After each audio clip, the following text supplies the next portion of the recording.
Good morning to folks who are joining this webinar hosted by Kratos. We'll just allow 20 seconds or so for people to sign in. So if you just bear with us for 20 seconds and then we can get started.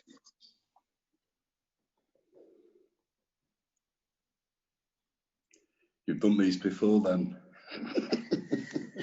Oh, you don't want to go too early, Howard. It's not going to help people not hear what you have to say. Maybe a good or bad thing. Okay,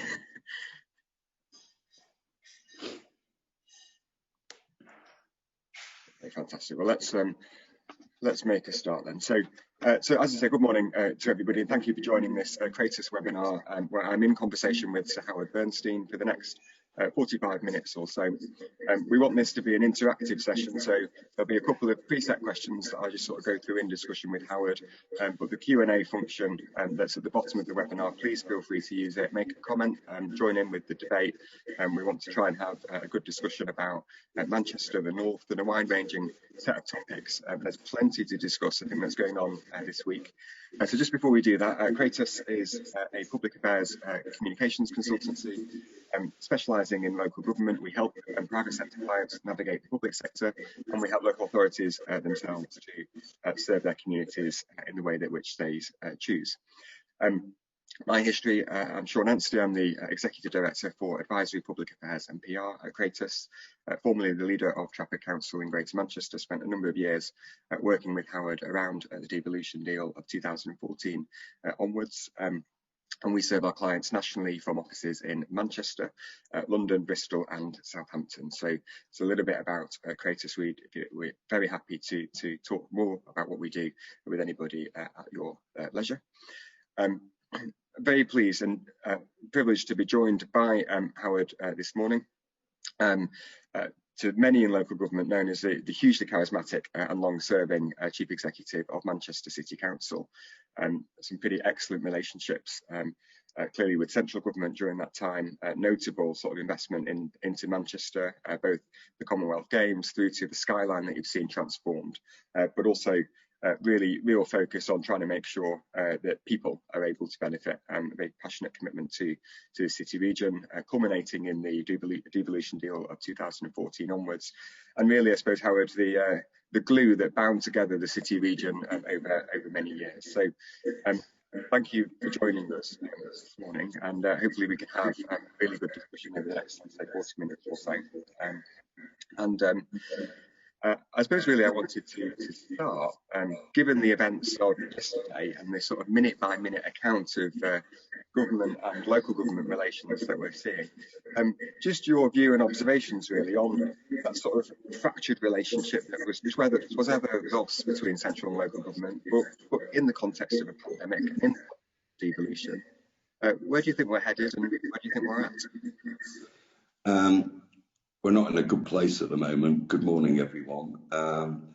I think it was a very sad moment, certainly for me, yesterday, and I'm sure anyone who believes in good governance, because to see relationships fractured locally and centrally in the way that was demonstrated yesterday can't be good. I think particularly at a time when there is a national crisis, it's more important than ever, in my view, that different levels of government work closely together in order to navigate different places through this crisis.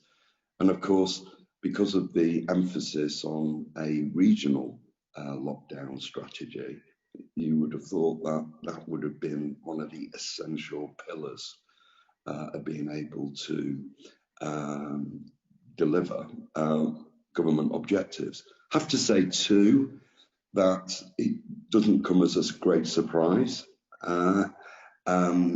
You know, this government, whatever we think of some of its priorities, whatever we think of how it does things, has a particular negotiating style. It's not the only negotiation which doesn't appear to be going particularly well, as we all know. So the style seems to be, we'll negotiate providing you agree with me, which is not necessarily always the way forward.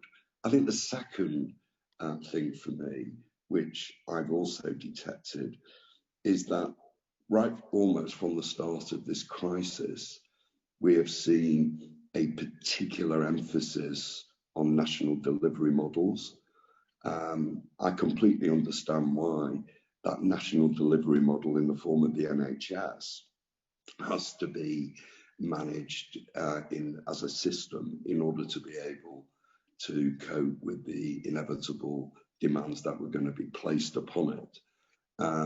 But as everyone knows, and we see elsewhere in the world, successful navigation to the extent that's possible out of this crisis has always got to be linked to a robust test and trace system.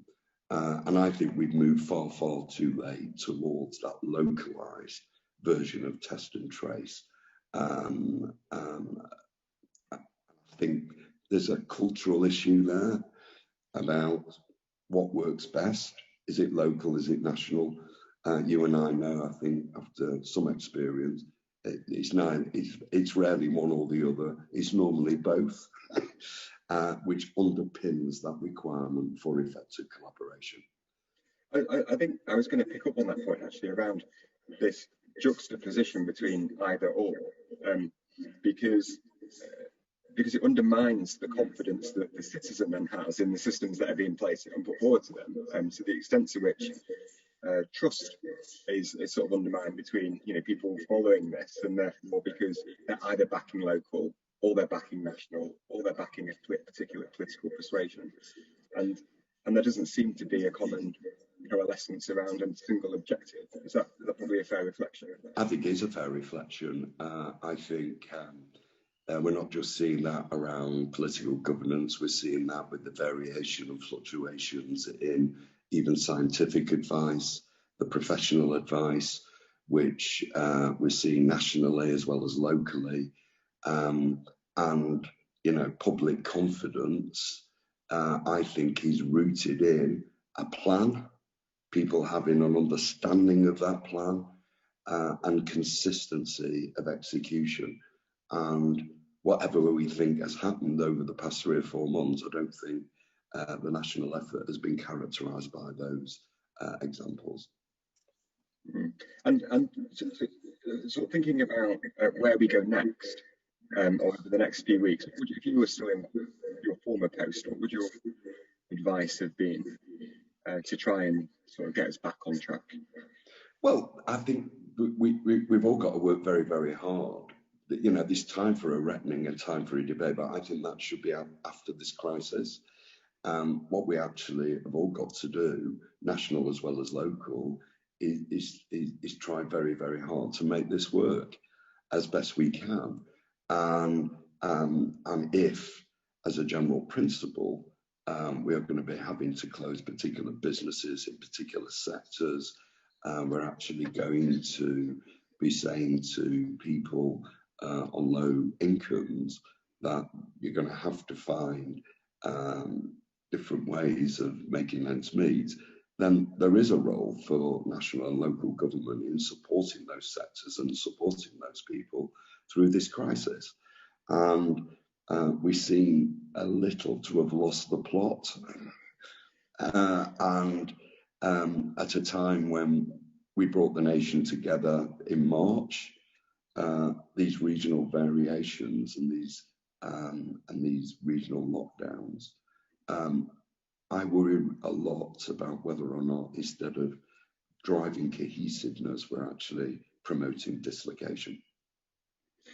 And what about, so think about Greater Manchester and those discussions that we were having sort of in the early 2000s and onwards about devolution, so the ability of local government or local systems to take decisions locally that would directly impact on their communities, rational, evidence-based decisions. And then I suppose the wider implication for devolution across the country, because we've sort of seen in the counties, local government reform has been shelved a little bit. Liverpool City region, North of Tyne, Greater Manchester. There was an argument that was advanced around devolution that I think could be materially harmed actually out of this crisis, because it's not demonstrating that central and local government can work together with each other. Well, I think that's at one level true. You made an interesting observation in the question about rational evidence-based decision making. That was always something which we place right at the heart of our own engagement with government, as well as our own engagement with our own stakeholders in Greater Manchester, where you'll recall some very fraught conversations about how we prioritise this group of schemes, how we prioritise that investment. And what we've not seen increasingly, I believe, over the past months is any rational evidence base for many of the decisions which have been taken at a national level. We are not seeing any rational analysis about what is the economic impact of economic lockdowns in particular parts of the country. In my view, the disproportionate impact on our economies will differ, whether it's in Liverpool, Lancashire, Greater Manchester, South Yorkshire, certainly in comparison with London. We are not seeing what the wider economic impacts of lockdown actually is in terms of population health. We're reading tidbits in newspapers, and it seems to me the whole question of what underpins the legitimacy and the wider public confidence around robust decision making has been singularly absent these past few months, because we've not seen the economic analysis which underpins those decisions. And just sort of moving on to the economy, so in 2008 and around the financial crisis, the sort of resilience of Greater Manchester and Manchester itself was sort of well known and well documented. To what extent do you think that who's responsible for those economic interventions that are going to be needed in the months and years ahead? And what role does the public and private sector play in sort of stimulating that sort of economic intervention to protect jobs? If you looked at the financial crisis, which hit all of us at the time, there were a number of key attributes. One was there was a lack of debt availability. If you remember, banks were constrained in terms of their liquidity position, what they could lend in terms of debt. The institutional markets were similarly constrained. And one of the things we did at that time was actually come up with a platform which said, well, how can we fill not all of that gap, but how can we start to create a platform which actually starts to connect the wider debt market through an appropriate risk share arrangement involving the public sector for schemes which we knew were inherently viable, inherently profitable. So we set up a series of funds, you recall, which actually got ourselves into that position, leveraged what debt there was in the market, which enabled schemes to go ahead. That boosted the construction industry, that boosted business rates over a period of years. And that gave us actually the capability for recycling investment funds. I think we need to see that type of arrangement as well, where we are aligning national investment priorities with local investment capabilities. And the discussion generally seems to be on, I suppose quite rightly, the immediacy of the public health response. But perhaps absent in public debate is that sort of forward thinking, well, what are the economic interventions going to be? And is there a space really, I suppose, for city regions like Greater Manchester or Liverpool, if it's not happening nationally, to really sort of grab hold of the cause and say, right, here's what we're going to do for our economy in future, and here's what we expect of the rest of the public sector, and here's what we expect of the private sector. And local authorities themselves are, in some respects, consumed by this health pandemic and perhaps don't really have the space to think about that economic intervention, but arguably need to quickly. Well, I think there is some evidence of that happening, Sean, in my view. Certainly, and the work that's being done in Greater Manchester, which I've been reasonably close to, I've seen, real evidence of really thoughtful analysis being presented to government as part of the comprehensive spending review. Read this in this morning's paper. I'm not sure we're going to have a comprehensive spending review. But the submissions went in, so it's okay. But the submissions went in. I've seen in places like Lancashire, other parts of the country, some really thoughtful, intelligent stuff about these are our sectors of global distinctiveness. These are our weaknesses. These are the things we should be boosting. These are the things we can do to support that national framework if we were given those additional local investment flexibilities to do all of that. Health and social care is a huge example, I think. You know, there's all sorts of things we've learned over the past few months. Some of them, what we probably already knew about the social care system and the need for reinvigoration and new investment. We've also seen the power of data, how patient data being used safely and in a regulated way can massively enhance the system's capability to meet demand and plan new community facilities, new intermediate health facilities, which I think is the key to long-term sustainability. So there are lots of opportunities which we need to think through, opportunities which will apply in different phases for different parts of the country, but which offer, I think, a promising long-term future. And how relevant is the Northern Powerhouse still, or not? Well, it's completely relevant. That, you know, the problem we've had since the Chancellor was no longer the Chancellor, George Osborne, is that we've not had the senior leadership within government since, which have actually actively promoted it. It's not a government strategy. It's a strategy that was born in the North. And often forgotten that point, actually. Often forgotten about that, and one which we actually developed and shared with the then government, and which is as more important than ever, in my view. It's not just about how we connect cities and regions to each other.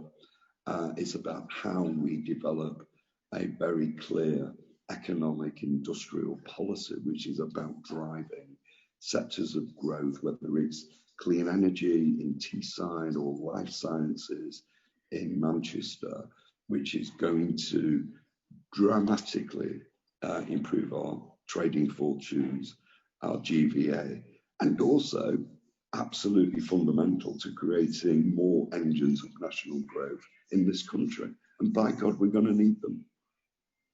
Well, I think you're quite right, because I think the argument that's made in London is that London clearly is an economic powerhouse, that without investment and intervention, the rest of the rewards are not shared nationally. But equally, that point around that reliance on a single part of the country is not sustainable in any way, shape or form. Well, to the extent it ever was sustainable, it's certainly not sustainable now. So that's absolutely right. We hear rightly, I think, you know, all credit to the current Prime Minister. You know, shortly after he became the current Prime Minister, he came up to Manchester and made a very powerful speech, similar to the one George made several years ago about the requirement to level up. But since that speech has been made, we've seen precious little about what levelling up actually means. And if it means anything, it's about re-empowering the regions, it's about driving economic growth, it's also about supporting in research and development terms those places in the north of England, not just Manchester, which have clear national, international assets around research and development linked to universities, which we all know is the absolute key to long-term economic change. And do you think you know, obviously a lot of focus goes on large urban conurbations, the city centres, people working in offices, commuting into and out of sort of Manchester, Liverpool, Newcastle, London. And this debate that had raged sort of over years around, well, how do you make sure that you spread wealth into sort of wider towns in conurbations? Do you think this is an unintended potential for the pandemic to sort of act as a catalyst for investment in sort of towns and villages that surround urban conurbations? I hope so, but I think what we're also seeing, in my view, witnessed this at first hand, more and more examples of more effective local leadership capabilities coming through the system. People are now starting increasingly to examine the economic functioning of their own places, working out what's right, working out what's wrong, what needs to be improved. And that's an analysis which in Manchester we've been doing for a very long time, if I'm being frank. And as a result of that, we're seeing really strong evidence, I think, not just in Greater Manchester, but elsewhere, of how towns, older industrial towns included, are starting to come forward with very radical plans for reinventing themselves.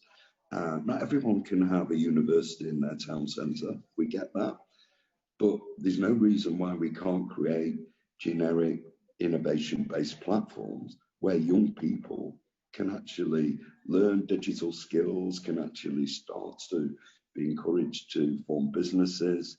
We're seeing it in a fragmented way in different parts of our city regions. What we've got to do is structure those much more closely and link them to economic activity in individual town centres. And there's more and more evidence, I believe, that's actually happening.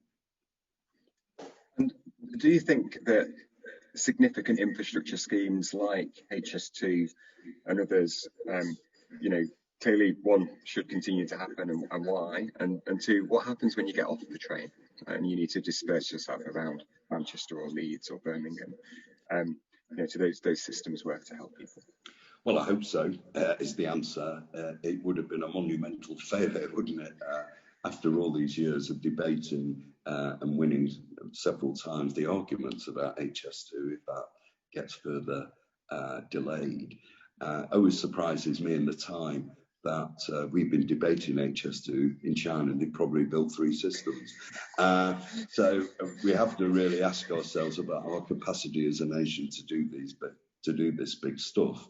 But HS2 is not just about high-speed trains.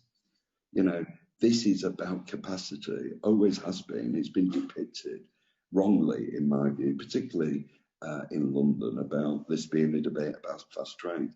Fundamentally, this is about the capacity of the West Coast Main Line, and it's about how we're actually going to join up different cities to the big markets in London, and conversely, the big markets in London to places like Manchester, Leeds, and everywhere else.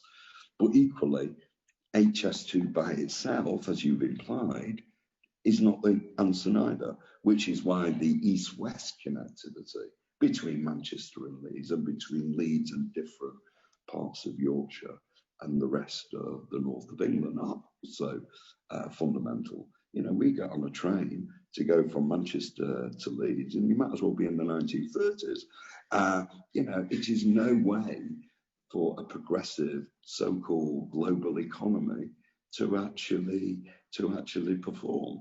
So there has to be more investment in transport. And if this global pandemic tells us anything about the requirement to stimulate infrastructure investment, it's those types of initiatives which, in my view, will be absolutely fundamental to long-term recovery. Great. Howard, that's fantastic. I'm going to move into some of the questions that we've had sort of coming in. So Stephen Gleave is asking around whether there's a role for an arbitration sort of group to recommend. So I think this goes back to the debate about local and national government. So how do you fix a problem where there's such fundamental disagreement? and can you get to an arbitrary sort of course? And how would that work? I suppose who would be on it? How might that play itself out? Well, I think it's all about culture. I think we've had a polarised debate, haven't we, in political debate in this country over the past several years, which I don't think has been particularly healthy, whether it's for the national interest, never mind local, central government relationships. What we've got to try and find is a mechanism that enables us to chart a clear path which is underpinned by equity, fairness, and long-term economic growth. And I thought we were there last year, if I'm being honest with you, in the aftermath of that very difficult debate, which did polarise opinion greatly around Brexit. And if I thought there was going to be one impact of the pandemic, it would have been the need for us to come together as a country. And one of the more worrying signs, I think, these last few months has been the potential to lose that cohesiveness. And I can't believe there are not senior members of government, including the Prime Minister, who doesn't recognise that at the moment. I can't believe that's not the case. And what we've actually got to do, and the business community, the wider community, have got a role to play in this, is make that case for national unity at a time of national crisis. I think that's possible, though. So at a point now where sort of divisions are, we live in this very polarised political debate, and you either agree or you don't. That sort of that greyness in the middle, which is where stuff got done in the past, is getting smaller every single time, and therefore, you can't agree with people. And I think what we demonstrated in Greater Manchester was, if you anchor people back onto common ground, so why are we doing this in the first place? Actually, it starts to transcend political boundaries, geographical boundaries, or constraints. We're not there yet, are we, in resetting that relationship? No, we're not there yet. But I think there are two factors at play here, and which I think in shade. One is that you're right, public opinion last year, I think, was broadly evenly divided. I think public sector opinion or public opinion now is more fed up than it was last year. And the more people that are going to get fed up, the more that will encourage people to, at national level, I think, to rethink what they're doing. And I think the second thing which will change national perceptions is that when local authorities are given the money for test and trace, and when local authorities working with their local stakeholders in neighbourhoods are actually seen to be doing their stuff brilliantly, as they always have done, and will start to change people's perception at the centre about the effectiveness of local government. I think if George Osborne was on this programme or this event, he didn't just become a convert to effective local government overnight. I think there was a lot of people in the government at that time that was deeply suspicious about the effectiveness and competence of local government, certainly at the start of that coalition period. But they came to understand that local government could be effective and that it would be an active promoter of economic and social change. And I think we've got to go through a similar process at the present time. It's almost like starting again, though, isn't it? Which is, we'll keep on going. Well, if you take the sort of innovation space as an example, is that if you look at innovation, you will see a spectrum of activity from high-end research, which can only be done in and around universities and what that means for clusters, to the other extreme, which I would regard as sort of generic innovation platforms which can actually be located anywhere, including town centres. But creating those investment propositions without linking those propositions to real people means we will never be able to secure the maximum benefit from a big increase in research and development spend, which is planned over the next few years. So whether it likes it or not, government has to rethink the way national government in its different forms relates to individual places. You can call that devolution. If that's too much of a problem for this government, then we can talk about partnerships. We can talk about anything. But we need to move. We need to move to a position, I think, where we are aligning the wider government portfolio and its investment capacity with individual places. And once that's done, so we'll move on to Dino's question. So Dino at Place Northwest, a very good friend of ours. So this buy-in that's needed from public business of interest in their local towns and areas. So go back to that discussion about towns. And the question is, which town in Greater Manchester do you think has the most potential for greatest success, and why? I think I don't think we should look at it in those terms. You know, I live in Bury, as you know. You know, so does Dino. I think we're allowed to say that. So there you go. You know, let's go with Bury. Yeah. Well, Bury's been a brilliant example, hasn't it, over the last decade of reinventing itself. You know, working through what its market is and what its role is, capitalising on that, widening its leisure as well as its retail offering. It's a much more diversified town centre than was the case certainly several years ago.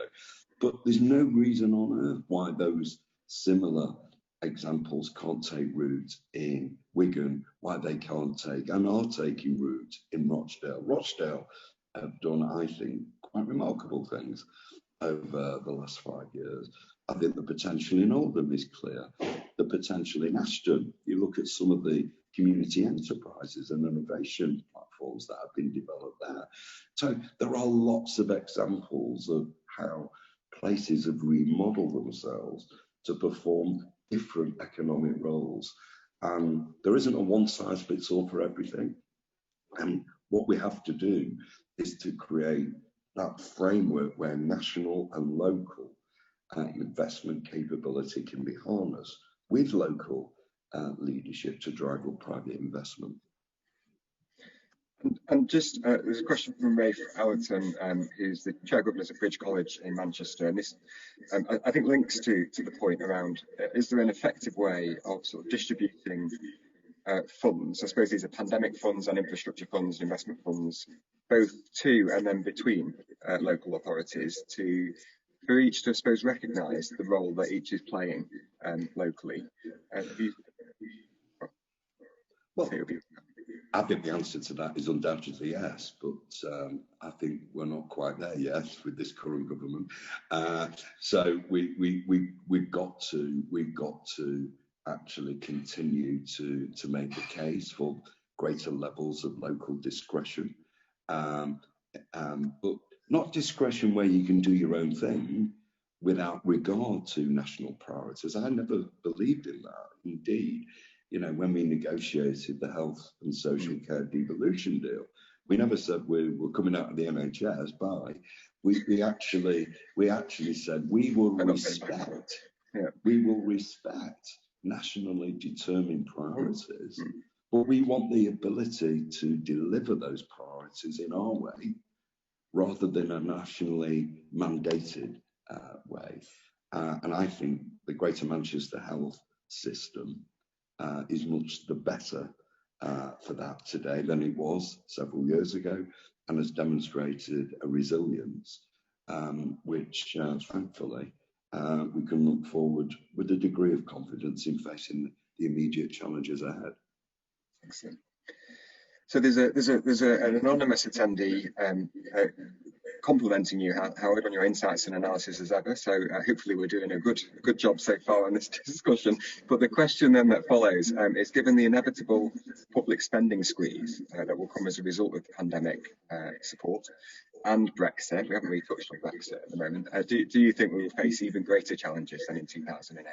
And what are the things that we think we should focus on in the North?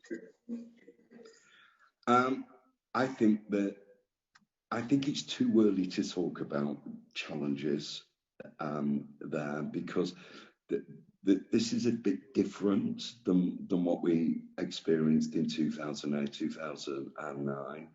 I know this doesn't apply everywhere, but there's quite a lot of money been saved up within some, not all, of course, working household, which is why we need to support those who need support in every way we can. And I'm not just because I'm a Man City fan, I'm also an optimist as well. That I think the two are required, aren't they? You have to be an optimist. Exactly. I also genuinely believe that we will see significant short-term boosts in our economic output and our economic performance when we can get back to a degree of normality. It won't be uniform around the country, but those places which have that diversified economic base, I think will come out of this quicker than elsewhere. So I think that actually gives us a real clue, I think, about how we need to model our national and local prioritisation process around money. There is inevitably going to be a debate next year about tax and spend. I don't think we're going to return to the austerity era of several years ago. I don't think the public will stand for that, frankly. Never mind whether I don't think there's much left to hack away at either, especially in local government. Yeah, exactly. So the people are not going to stand for that, and I'm not even sure it's even a priority for this government. So there will be a rebalancing around taxation and spend.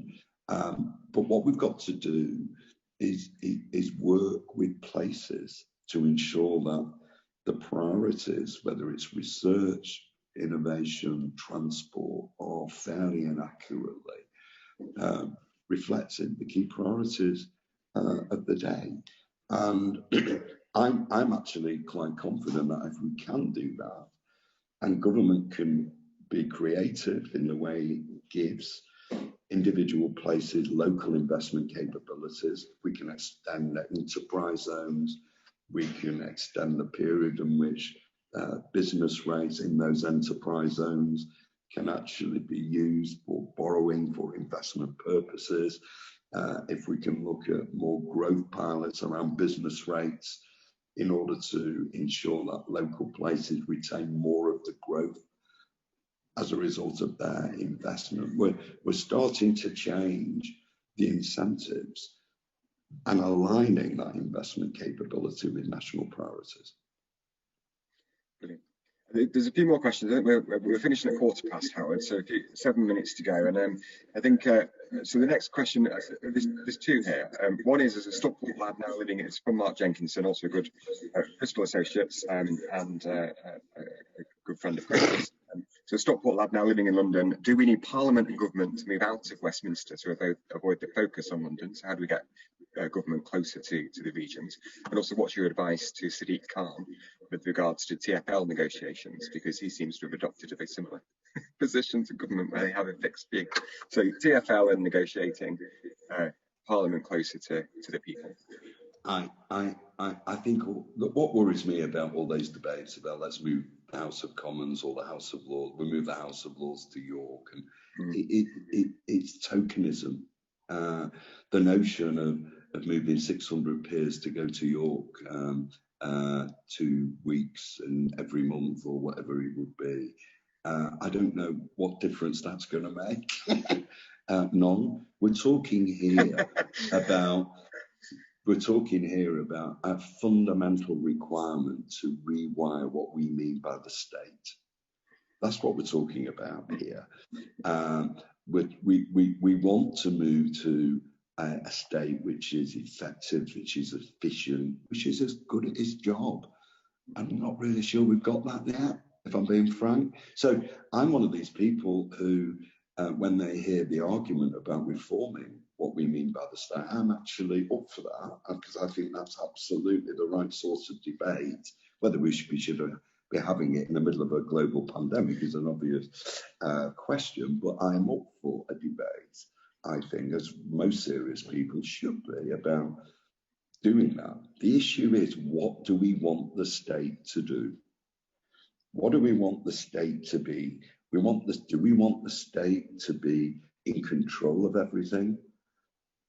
If so, it needs to dramatically change its competence levels, in my view.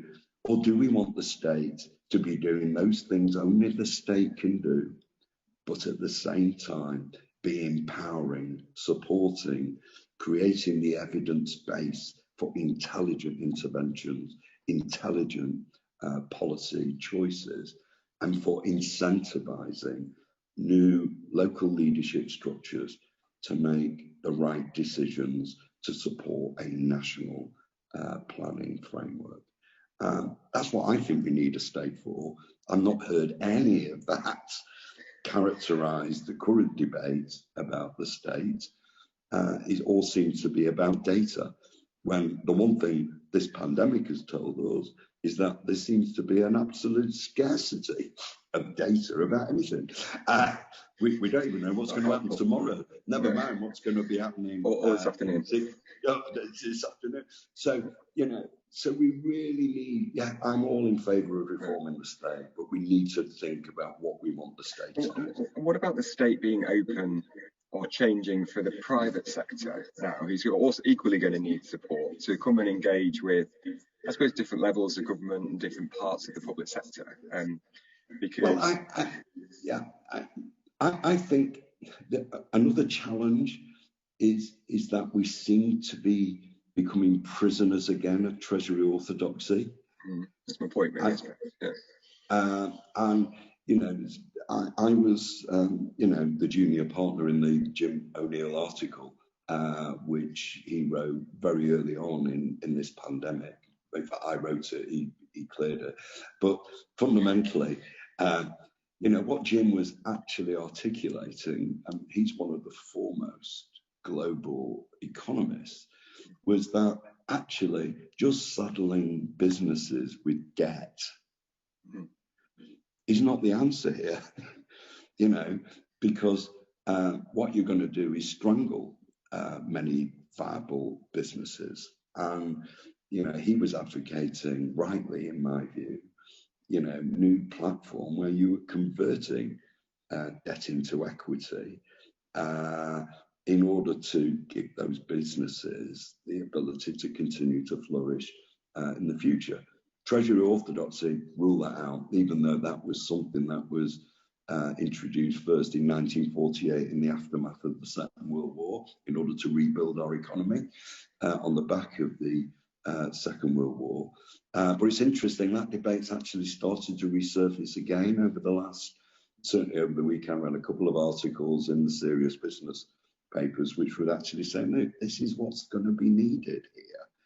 And therefore, creativity and effective stewardship of public funds, of course, need to go hand in hand with re-energising and supporting the private sector to do what the private sector does best, and that's run businesses.